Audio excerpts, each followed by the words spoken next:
Hai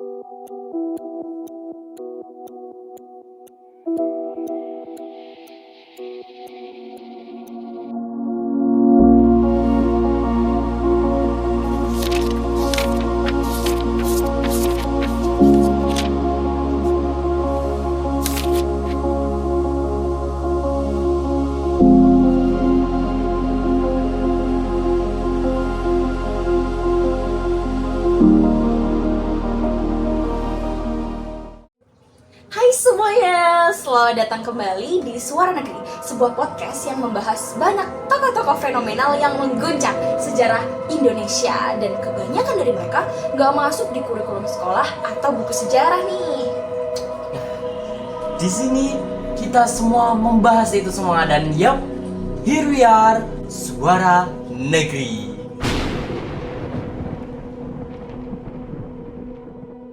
Di sini kita membangun dan menghidupkan kembali sejarah yang sudah apa ya? Sudah mulai dilupakan gitu ya. Nah, betul banget.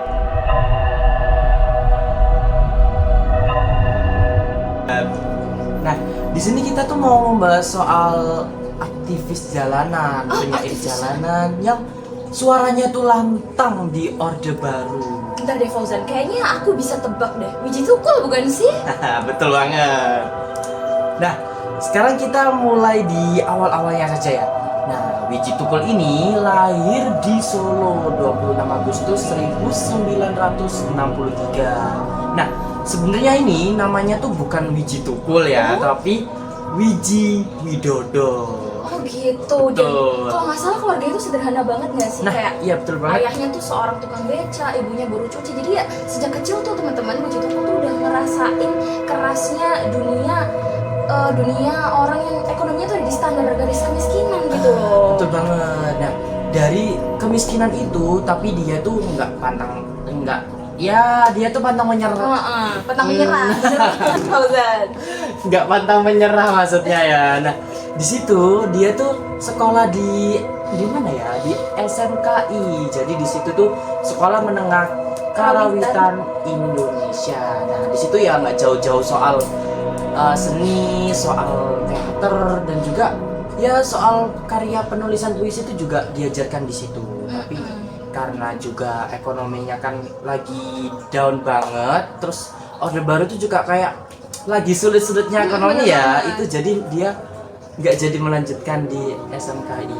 Tapi justru dari situ dia mulai itu nggak sih Fauzan, kayak mulai aktif di dunia seni rakyat gitu, kayak bikin puisi, manggung-manggung, teater kayak gitu teman-teman.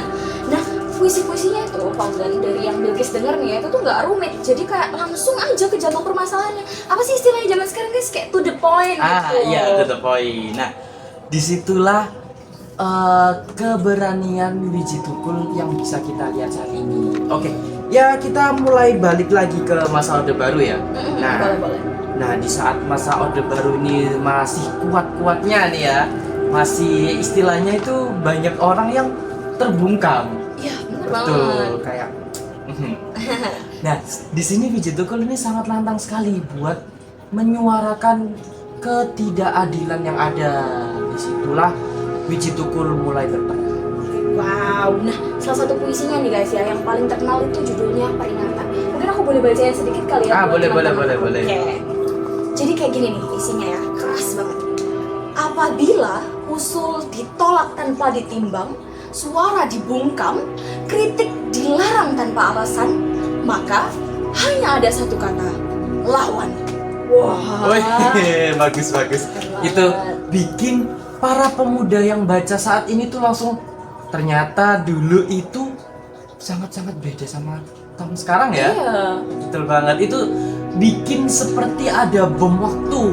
Langsung kayak ini tuh kayak beda banget dari ya zaman sekarang sampai zaman yang sebelumnya gitu ya. Iya, tapi kan kalau sekarang isu-isunya malahan kita mulai dibungkam lagi nih secara perlahan ya. Waduh. Betul banget. Oke, nah balik lagi ke Wiji Tukul nih teman-teman. Wiji Tukul tuh juga aktif di berbagai komunitas. Salah satunya itu Jaker, yaitu Jaringan Kerja Kesenian Rakyat.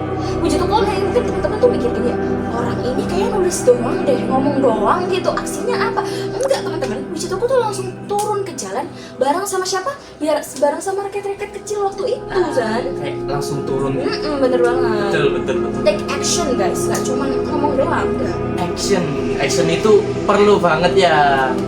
Di sini tuh kita tuh perlu banget yang namanya action teman-teman, nggak hanya acting. Waduh. Jadi betul banget kan? Bener banget sih, Betul. buat di era sosmed yang banyak acting-actingnya ini ya. Nah, sekarang kayaknya kita balik ke zaman-zaman Orde Baru aja. Nah, zaman Orde Baru di tahun 1998 ini itu masih sangat panas. Nah, di sini makin panas juga karena kan ya seperti Indonesia sekarang yang lagi panas-panasnya. Di Surabaya ini juga lagi panas-panasnya, teman-teman ya. Berapa derajat ini ya? Nah, di sini saat lagi panas-panasnya ini semua orang atau mahasiswa-mahasiswa itu sekarang tuh lagi demo. Nah, pada Orde Baru itu sangat ricuh sekali sehingga ya istilahnya itu Wiji Tukul ini terus membangkitkan semangatnya untuk tetap menuju ke keadilan karena kan lagi bagus-bagusnya momennya ini ya.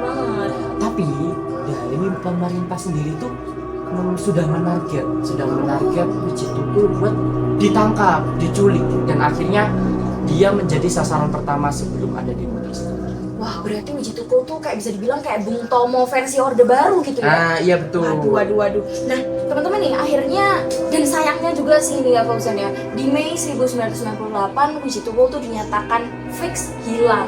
Dan banyak masyarakat tuh mulai berspekulasi nih. Mereka berpikir kalau pastinya Wiji Tukul nih diambil, diculik dalam tanda kutip oleh aparat. Entah itu kepolisian maupun ya gitu. Jadi diculik terus setelah itu pastinya juga banyak yang mengarahnya adalah ke penghilangan nyawa dong. Karena buktinya adalah sampai saat ini Wiji Tukul masih hilang. Jasadnya teman-teman nggak ditemukan. Nggak ditemukan berarti. Dari sini kita sudah tahu teman-teman. Iya. Bahwa Wiji Tukul ini menjadi salah satu dan menjadi daftar orang yang hilang secara paksa dari aktivis-aktivis lain juga sebelum masanya. Nah, sampai sekarang nih Fauzan, kalau kita nelisik ke zaman sekarangnya, istrinya Wiji Tukul yang namanya Bu Sipon dan juga anaknya namanya Fajar Merah. Wah, keren banget ya nama anaknya. Ada yang tahu nggak? Ada yang pernah dengar mungkin itu sampai saat ini masih mencari keadilan nih buat Pak Wiji Tukul ini. Jadi sampai sekarang tuh bahkan anaknya jadi musisi loh. Nulis banyak lagu-lagu, mungkin kalau kita kenal musisi yang juga nulis banyak perjuangan aktivis kayak gitu tuh kayak Iwan Fals gitu ya. Iya betul. Ada yang pernah dengar lagu-lagu dari Fajar Merah? Wah. Dari sini kita sudah tahu ini keluarganya beserta Wiji Tukulnya tuh semangat dalam menjalankan keadilan. Nah, di sini tapi ketika beliau itu sudah hilang, secara harfiahnya itu badannya aja yang hilang. Tapi secara seninya, secara sastranya itu masih sangat berkeliaran di luar sana dan juga sangat membantu untuk para remaja saat ini untuk menjalankan keadilan. Bahkan ada film dokumenternya loh Fauzan. Oh, apa itu? Iya, judulnya tuh Istirahatlah Kata-Kata. Ini tuh fokusnya di pada saat Pak Wiji Tukul itu ada di masa pelariannya gitu. Jadi di sini tuh menunjukkan bahwa sosok Wiji Tukul yang ada sisi kemanusiaannya. Dia seorang bapak yang takut tapi juga masih berani nih, masih vokal gitu. Keren banget. Ini sangat keren banget teman-teman. Nah, dan juga ya Wiji Tukul ini membuat puisi bukan hanya soal pujian, tapi merangkum semuanya berdasarkan realita. Nah, jadi di sini mereka itu sangat antusias sekali untuk membaca puisi-puisi dari Wiji Tukul karena itu semua berdasarkan realita dan juga menyandung soal bagaimana pemerintah itu menjabat, membuat sistematis juga itu tidak adil teman-teman. Makanya dari sini puisinya untuk mengkritik ya, mengkritik bahwa pemerintah itu tidak benar. Gitu. Terus juga nih Wiji Tukul tuh pernah bilang teman-teman bahwa puisi itu dibuat bukan untuk mengharukan.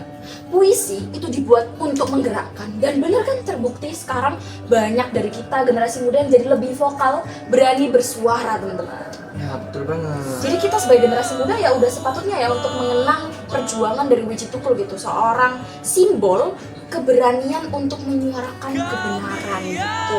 Dan lewat semangat dan karya-karyanya untuk rakyat kecil tuh harus selalu kita kenang dan tidak kita lupakan. Nah, dari sini setiap perlawanan itu membuahkan hasil. Dan di sini Wiji Tukul juga membuahkan hasil teman-teman, Betul bahwa sekali. dia menjadi salah satu aktivis yang menjadi inspirasi bagi para pemuda saat ini dan Pelopor juga gitu ya. pelopor juga. Nah, di sini juga para seniman dan juga pembuat karya sastra juga ikut menjadi sebuah sebagai apa ya ini ya? Sebagai apa ya? Pelopor inspirasi udah, pelopor udah. Wah, pokoknya kayak pionir gitulah ya. Nah, betul.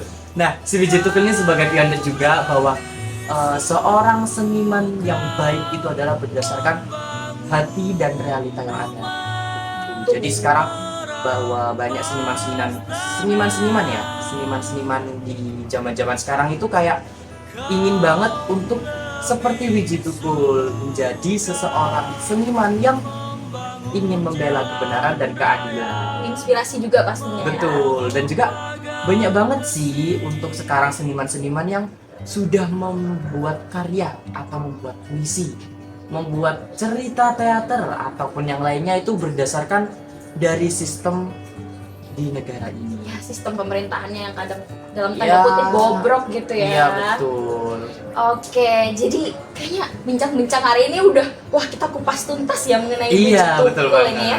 So, jadi terima kasih buat teman-teman semua yang dengerin dari rumah, mungkin dari sekolah, dari kantor, segala macem. Jangan lupa untuk share podcast kita ke sanak saudara, ke mana lagi ya? Ke teman. Ke Wiji Tukul.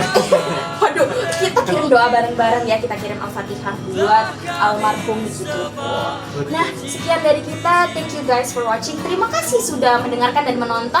Dadah. Dadah. Saat kami kan tumbuh bersama dengan keyakinan